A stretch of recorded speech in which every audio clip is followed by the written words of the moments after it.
The concept of liking has to do with the way that people prefer to say yes to the requests that come from people that they know and like.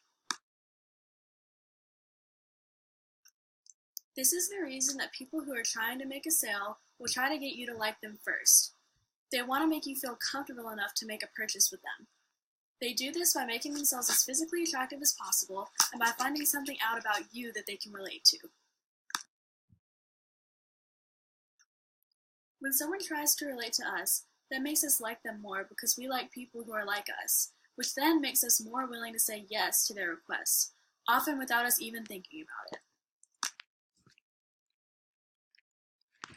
Another thing that makes us like people is when they praise us.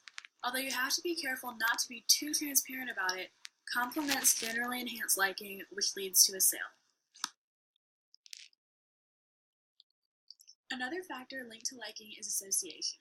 By connecting themselves or their products with positive things, advertisers, politicians, and merchandisers often seek to share in the positivity through the process of association. They also try to separate themselves from unfavorable things, so people won't associate them with something negative.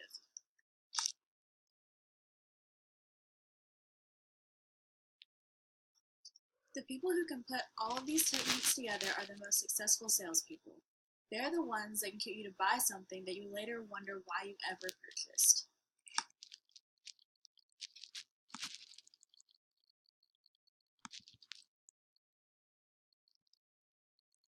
We're looking for a four-door, like a sedan, maybe.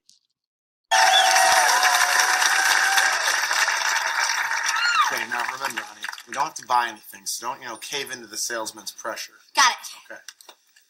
Hello, folks. Welcome to the Kurt Jones Autoplex. I am Kurt Jones. I reckon you're interested in a vehicle. Let's pray. Lord Jesus, thank you for bringing these customers to Kurt Jones Buick, where the Lord lifts you up and Kurt lowers the prices. Allow them to haggle and negotiate, make sure they get a fair price, but also see that the dealership makes a healthy profit. Thank you, Jesus.